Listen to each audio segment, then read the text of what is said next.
হইতেছে এই নিয়ত করে বসি, তাহলে আমাদের আর শয়তান আর ধোঁকা দিতে পারবে না। তাহলে অল্প কয়েক মিনিট সময় আছে। তাহলে ফাইন্না হুল্লি ওয়া আনা আজিজি বিহি, আল্লাহ রাব্বুল আলামিন বলতেছেন, এটা হাদিসে কুদসি, স্বয়ং আল্লাহ রাব্বুল আলামিন বলতেছেন এই রোজা আমি আল্লাহর জন্য, আর এর প্রতিদান আমি আল্লাহ নিজেই দান করে দেব। বলেন সুবহানাল্লাহ। সুবহানাল্লাহ। কেন আল্লাহ রাব্বুল আলামিন এখানেই বলতেছেন? আল্লাহ তাআলা আমাদেরকে জানাচ্ছেন, হাবিব আপনি জানিয়ে দেন, কারণ প্রত্যেকটা আমার বান্দা এই রমজান মাসে তারা না খেয়ে সারাদিন পানাহার থেকে বিরত থেকে, স্ত্রী সহবাস থেকে বিরত থেকে, এবং সকল প্রকার পাপাচার খারাপ কাজ থেকে বিরত থেকে তারা আমি আল্লাহ তাআলার উপর রজ্জু হয়ে যায়। এই কারণে আমি আল্লাহ তাআলার রোজার প্রতিদান আমি নিজেই দান করে দিব। আমরা যদি চাইতাম তাহলে রুমের ভিতরে ঢুকে এক গ্লাস পানি খেয়ে, এক গ্লাস শরবত খেয়ে, কয়েকটা খেজুর খেয়ে বাইরে এসে বলতে পারতাম যে আমি রোজা আছি। পারতাম কি পারতাম না বলেন? সুযোগ ছিল তো নাকি? কিন্তু কেউ করে এরকম? কেন? ভয়টা কার? আল্লাহ। কেউ করে না। এই জন্য আল্লাহ বলছেন আমি নিজেই এর প্রতিদান দান করে দিব। এরপরে আল্লাহ রাব্বুল আলামিন আমাদেরকে জানাচ্ছেন, আল্লাহর হাবিব রাহমাতুল্লাহ আলামিন হাদিসের মধ্যে আমাদেরকে জানাচ্ছেন, তোমরা যখন রোজা রাখবা রমজান মাসে, কেউ যদি তোমাদের সাথে কোনো ধরনের খারাপ কাজ করার চেষ্টা করে, ঝগড়াঝাটি করার চেষ্টা করে, গালি দেওয়ার চেষ্টা করে, তখন তুমি বলো আনা সাইমুন, আমি রোজাদার। বলেন সুবহানাল্লাহ।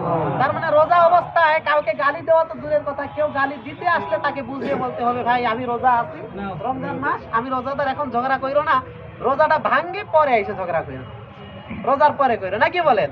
কিন্তু রোজা অবস্থায় ঝগড়াও করা যাবে না, স্ত্রীকেও গালি দেওয়া যাবে না।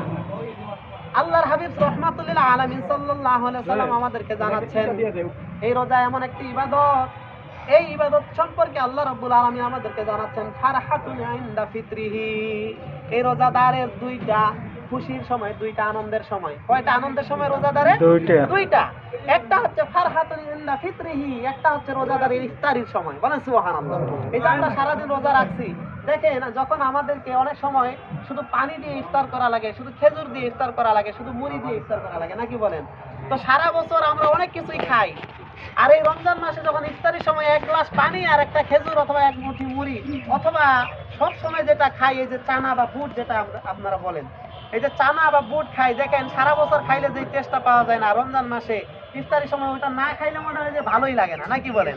তাহলে এত টেস্ট, কম টাকার একটা খাবারের মধ্যে এই যে এত টেস্ট, এত স্বাদ তৈরি করে দেন, এই জন্য আল্লাহ রাব্বুল আলামিন বলতেছেন ফারহাতুন ইনদা ফিতরিহি, একটা হচ্ছে রোজাদারের ইফতারির সময়, এই সময়টা হচ্ছে রোজাদারের আনন্দের সময়, খুশির সময়। বলেন সুবহানাল্লাহ।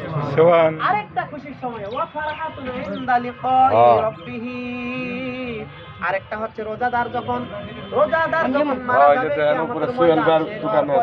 তারা আরেকটা স্পেশাল মুজিজা, তাদের জন্য আরেকটা স্পেশাল উপহার হচ্ছে রোজাদারের জন্য জান্নাতে যাওয়ার জন্য একটা গেট আল্লাহর কাপড়ের দোকানদার না, গেঞ্জি স্পেশাল রূপে, আরে অনেকে স্পেশাল ভাবে আল্লাহ তাআলা জান্নাতে যারা হবে রোজাদার, তাদের জন্য জান্নাতে ঢোকার জন্য একটা গেট তৈরি করছেন, সেটার নাম হচ্ছে রাইয়ান গেট। এই রাইয়ান গেট দিয়ে শুধু রোজাদারগণই প্রবেশ করবে। বলেন সুবহানাল্লাহ। এখন আপনারা বলতে পারেন যে তাহলে কি যারা রোজা রাখেনি তারাও জান্নাতে যাবে? এরকম প্রশ্ন হবে না যে শুধু রোজাদারগণ যদি রাইয়ান গেট দিয়ে জান্নাতে যায়, তাহলে বাকি যারা আছে, যারা রোজা রাখে না, তাদের কি অবস্থা হবে? হ্যাঁ, এমনও মানুষ আছে যারা রোজা না রাখার পরেও জান্নাতে যাবে। সুবহানাল্লাহ বলেন। সুবহানাল্লাহ। সাহাবায়ে কেরামের জামানায় দেখেন, সাহাবায়ে কেরামগণ সকালবেলা ইসলাম ধর্ম গ্রহণ করেছে, তাওবা করে মুসলমান হয়ে গেছে, দুপুরবেলা যুদ্ধের ময়দানে গেছে, যুদ্ধ করতে করতে শহীদ হয়ে গেছে, এক রাকাত নামাজও পড়তে পারে নাই, একবার সিজদাও দিতে পারে নাই, একটা রোজাও রাখতে পারে নাই, তারাও জান্নাতি। বলেন সুবহানাল্লাহ। এইরকম জান্নাতি যারা রোজা রেখেছে, তাদের জন্য স্পেশাল একটা গেট আছে, সেটা হচ্ছে রাইয়ান গেট।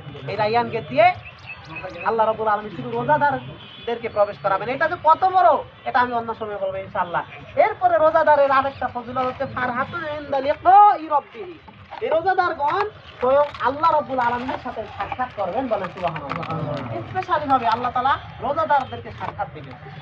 ওই যে আনা সাইমুন, ওই যে আল্লাহ রাব্বুল আলামিন আমাদেরকে বলতেছেন যে ফাইন্নাহু লি ওয়া আনা আজিজি বিহি, রোজা আমার জন্য, আমি নিজেই এর প্রতিদান দিব। তার মানে নিজেই আল্লাহ রাব্বুল আলামিন আমাদেরকে সাক্ষাৎ দিয়ে দিবেন। বলেন সুবহানাল্লাহ। দরুদ করি আল্লাহুম্মা সাল্লি আলা